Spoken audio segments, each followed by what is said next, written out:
I'm Michael Connelly. This is the Los Angeles River. It's the forgotten river. It plays no part in the social identity of this city. There are no boats on this river, there's no cafes or restaurants, there aren't even any fish in this river. It's not like you find in New York with the Hudson River or the Chicago River elsewhere. It runs behind gas stations and fire stations and work yards. It runs behind fences and barbed wire and walls and hedges. People don't come to this river. Los Angeles once had a free-flowing river, but it was prone to flood, and it would take out big chunks of the city with it. So the city fathers, 5 or 6 decades ago, had an idea. Let's capture the river in stone.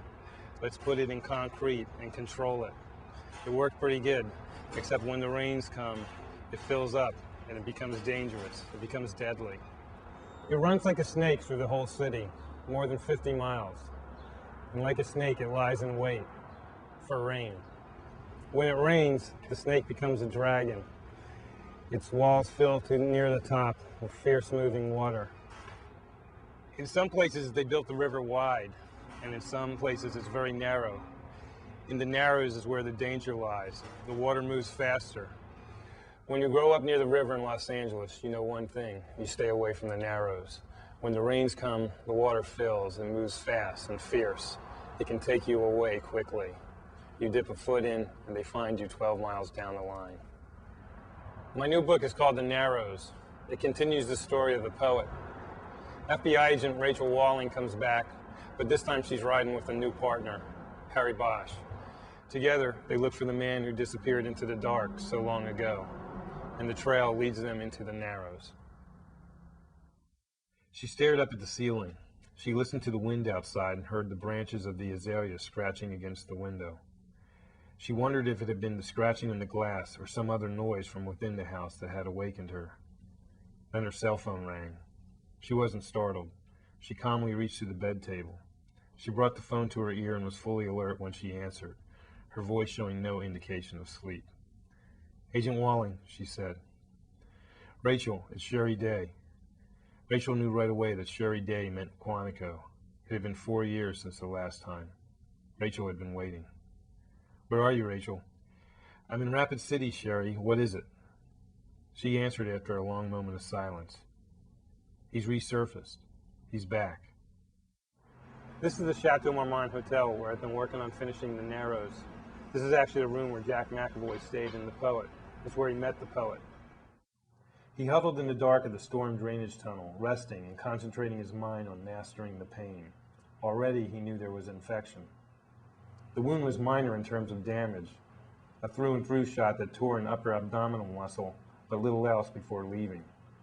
But it was dirty, and he could feel the poisons beginning to move through his body, making him want to lie down and sleep. He looked down the length of the dark tunnel. Only stray light leaking from somewhere up above made it this far down. Lost light. He pushed himself up the slippery wall until he was standing, and then he began moving again. One day, he thought as he moved, make it through the first day and you'll make it through the rest. It was the mantra he repeated in his mind. In a sense, there was relief. Despite the pain and now the hunger, there was relief. No more separation. The facade was gone. Now there was only Eidolon, and Eidolon would triumph. They were nothing before him and could do nothing now to stop him. Nothing. His voice echoed down the tunnel into the blackness and disappeared. With one hand clamped over his wound, he headed that way. Things have changed in the 7 years since. The Marlboro Man's been replaced by vanilla vodka. I don't know what that means in the state of affairs of Los Angeles. You know, I never really planned to write a sequel to The Poet. I kind of like the idea of there being at least one loose end in my fictional universe. But as the real world became more uncertain, that loose end really bothered me, and that's why I started writing The Narrows. Jack doesn't make it back in this book. He's replaced, you could say, by Harry Bosch. I just wanted to bring my best guy out for this one. I think maybe I only know one thing in this world, one thing for sure, and that is that the truth does not set you free. Not like I've heard it said, and not like I've said myself the countless times I sat in small rooms in jail cells and urged ragged men to confess their sins to me. A few years ago, I started writing about Harry Bosch in first person. It is experimental. I had written, I think, 7 or 8 books with him in third person and was just looking for a switch and something new.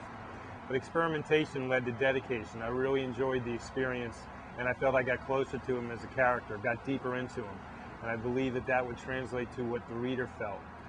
So with The Narrows, I continue with him in first person, and I'm really probing the connections I have to him.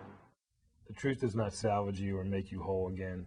It does not allow you to rise above the burden of lies and secrets and wounds to the heart. The truths I have learned hold me down like chains in a dark room, an underworld of ghosts and victims that slither around me like snakes. It is a place where the truth is not something to look at or behold. It is a place where evil waits. I knew this going in on the day I took the case that would take me into the Narrows. I knew that my life's mission would always take me to the places where evil waits, to the places where the truth that I might find would be an ugly and horrible thing. And still I went without pause. So I brought Rachel Walling back from that first story of The Poet, and I added Harry Bosch to the mix. I think it makes for a pretty good pairing, these two. They're different philosophies in the way they go about their work, but ultimately they're very much the same in what they want. The rain felt cold on my face and neck as I got out of the Mercedes. I pulled the collar on my jacket up and started heading back towards Valerio. Rachel came over and walked next to me without saying a word. When we got to the corner, we used the wall surrounding the corner property as cover and looked down into the cul-de-sac and the dark house where Ed Thomas had parked his car. There was no sign of Thomas or anyone else. Every window at the front of the house was dark. But even in the grayness, I could tell that Rachel was right. It was the house from the photo the poet had left for us. I could hear the river but not see it. It was hidden behind the homes, but its furious power was almost palpable, even from this distance. In storms like this, the whole city washed itself out over its smooth concrete surfaces.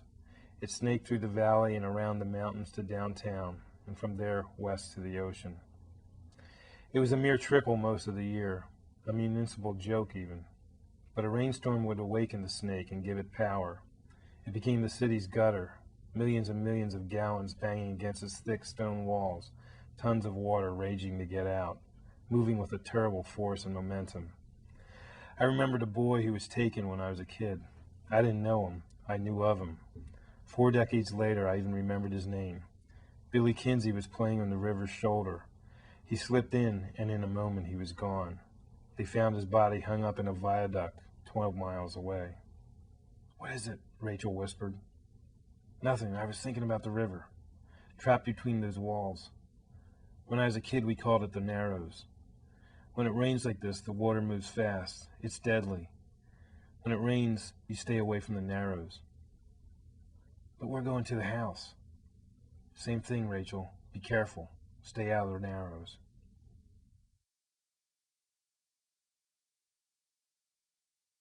I've been very lucky. I've been able to publish 13 books before this one. That's a really big universe, a made-up universe. And so when it was time to write the 14th, I kind of looked at that universe and came away with it with one loose end, and that was the poet. What happened to him? Where did he go? It's been 7 years. What has happened? The poet huddled in the darkness. He tried to stave off all the emotions and concentrate on the moment. He had been here before, cornered in the dark. He had survived before, and he would survive now. What was important now was to concentrate on the moment, draw his strength from the darkness. He heard his pursuer call out to him. He was close now. Bosch had the weapon, but he had the darkness. Darkness had always been on his side.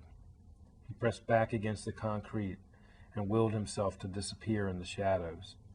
He would be patient and make his move when the time was right.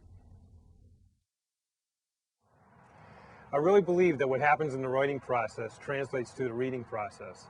If I'm right about that, then I think The Narrows is in good shape. I really had a good time with this one. I really enjoyed going back to these characters from the earlier books and exploring where they've been and what's happened to them. To add Harry Bosch to this made it all the better for me. Like most of my stories, this is a dark journey. But my hope is that when you ride with Harry Bosch, you're with somebody who knows how to find the lost light, those moments of grace that make our lives and our stories worthwhile. I hope you enjoy The Narrows.